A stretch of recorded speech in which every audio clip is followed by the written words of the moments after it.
ئەم کاتتان باش خوێندکارانی پۆلی حەوتەم. ئەم ڕۆژ لەگەڵتانە ئەبم بۆ باسکردنی وانەیەکی نوێ هیوادارم سوودی لێوەربگرن.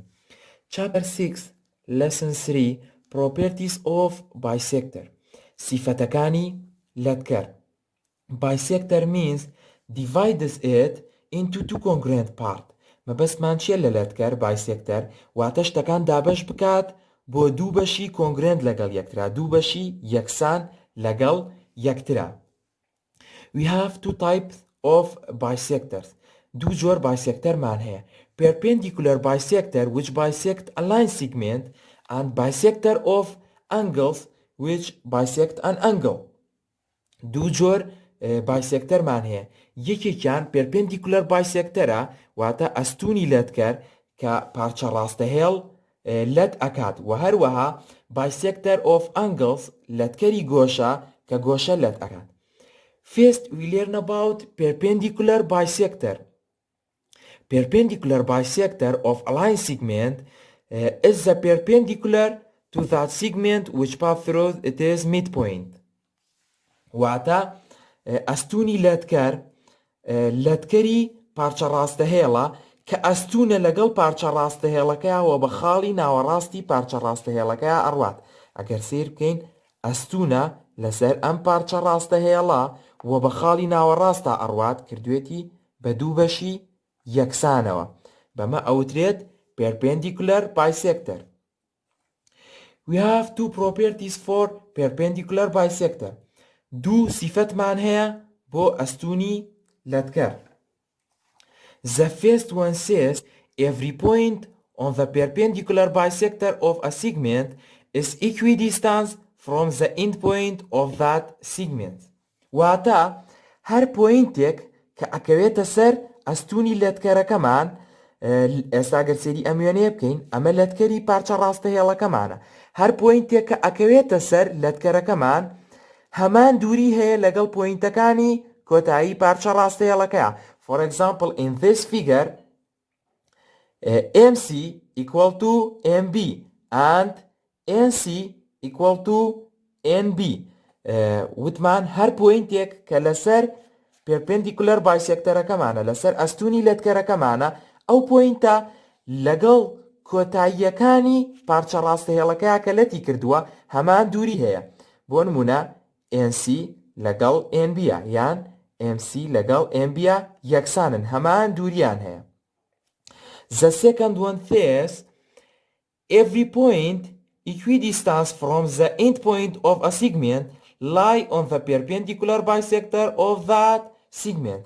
و هەروەها هەر پۆینتێکیش کە دووریەکەی لەگەڵ پۆینتی کۆتایی پارچە ڕاستەهێڵەکەیە یەکسان بێت، لەگەڵ هەردوو پۆینتەکە دووریەکەی یەکسان بێت، ئەوە ئەتوانین بڵێن ئەو پۆینتە ئەکەوێتە سەر perpendicular bisectorەکە، ئەکەوێتە سەر ئەستوونی لەتکەرەکە.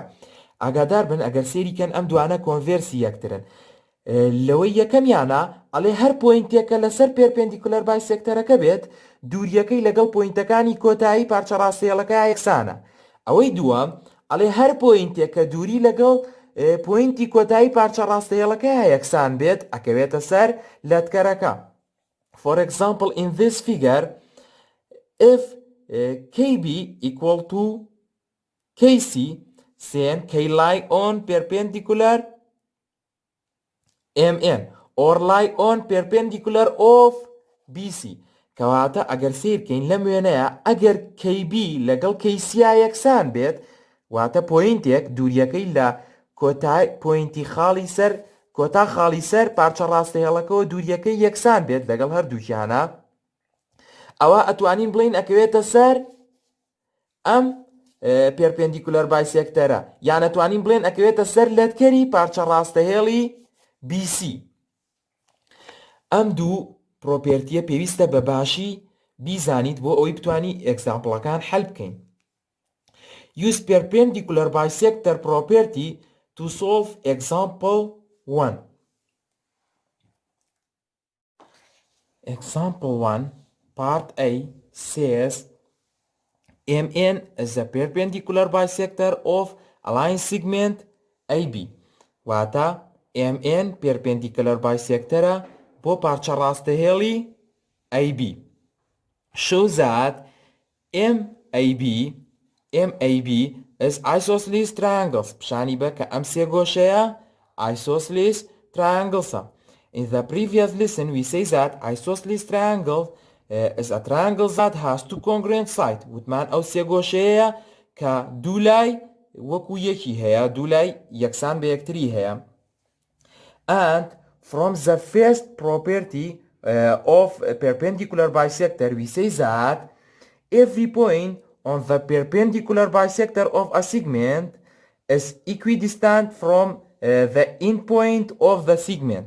وتمان هەر پۆینتێکە ئەکەوێتە سەر perpendicular bisector هی پارچە ڕاستە هێڵێک ئەوە ئەو پۆینتە لەگەڵ پۆینتەکانی کۆتایی پارچە ڕاستە هێڵەکەیە هەمان دووری هەیە. Now we have M lie on the perpendicular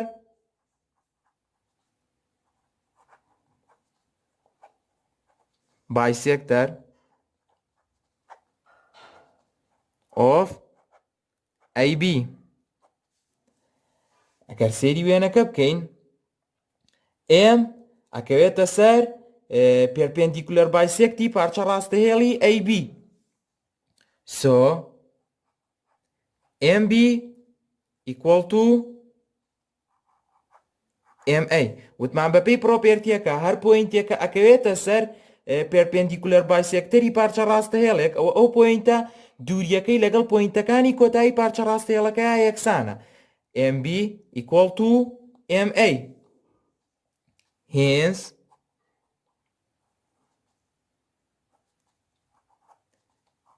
MAB is isosceles triangle.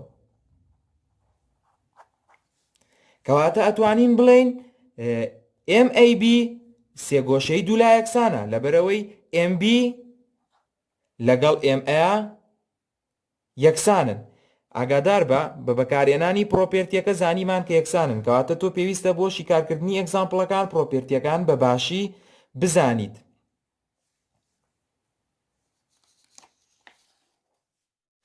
Example 1 part B says SM equal to SN. SM equal to SN. واتە ئەم دوو دووریە یەکسانن. And TM equal to TN. TM equal to TN. و ئەم دوو دووریەش یەکسانن. Show that ST is a perpendicular bisector of MN. واتە پیشانی بە perpendicular bisectorێکمان هەیە بۆ ئەم پارچە ڕاستەهێڵی MN کە S و Tش لەسەر ئەو perpendicular bisectorن. واتە ئەستوونی لەتکەری سەر ئەم پارچە ڕاستەهێڵە بریتیە لە ST. From the second property of a perpendicular bisector we say that every point equidistant from the endpoint of a segment lie on the perpendicular bisector of that segment. وتمان هەر پۆینتێک کە دووریەکەی لەگەڵ دوو پۆینتی کۆتایی پارچە ڕاستەهێڵێکە وەکو یەک بێت ئەوە ئەو پۆینتە ئەکەوێتە سەر perpendicular bisectەری ئەو پارچە ڕاستەهێڵە. وتمان هەر پۆینتێک دووریەکەی لەگەڵ دوو پۆینتی کۆتایی پارچە ڕاستەهێڵێکە وەکو یەک بێت ئەوە ئەو پۆینتە ئەکەوێتە سەر ئەستوونی لەتکەری ئەو پارچە ڕاستەهێڵە. Now given that SM equal to SN واتە دووری پۆینتی S لەگەڵ ئێمە یەکسانە بە دووری پۆینتی S لەگەڵ ئێنە، کەواتە پۆینتێکمان هەیە کە دووریەکەی لەگەڵ دوو خاڵی کۆتایی ئەم پارچە ڕاستەهێڵەیە وەکو یەکە. So S lie on the perpendicular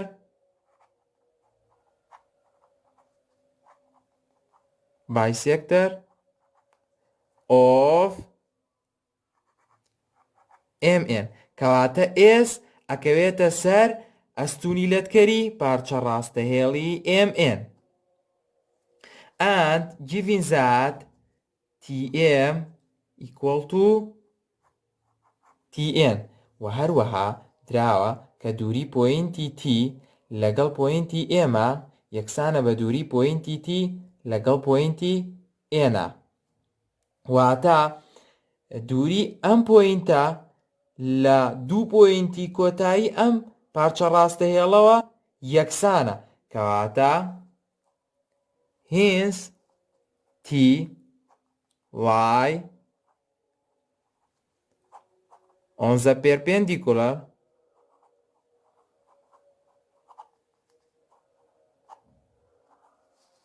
bisector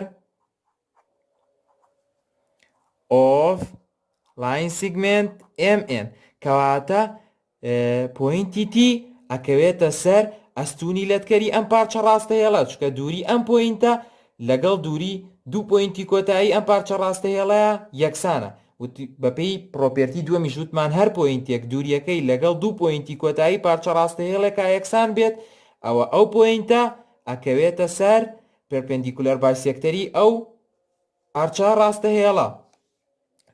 Therefore, ST is the perpendicular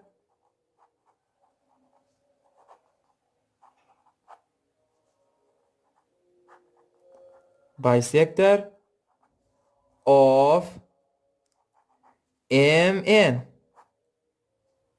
کەواتە S و T ئەکەونە سەر ئەو ڕاستەهێڵەی کە پێرپێندیکولەر بایسێکتەرە بۆ ئەم پارچە ڕاستەهێڵی MN ئێمە سەلمادمان کە S ئەکەوێتە سەر پێرپێندیکولەر بایسێکتەری MN و هەروەها تیش ئەکەوێتە سەر پێرپێندیکولەر بایسێکتەری MN کەواتە S و T بریتین لە پێرپێندیکولەر بایسێکتەر of MN کەواتە S و T هەردووکیان ئەکەونە سەر پێرپێندیکولەر بایسێکتەری MN و دوو پۆینت بکەونە سەر ڕاستەهێڵێک ئەتوانین ناوی ئەو ڕاستەهێڵە بۆ دوو پۆینتە بنین ST.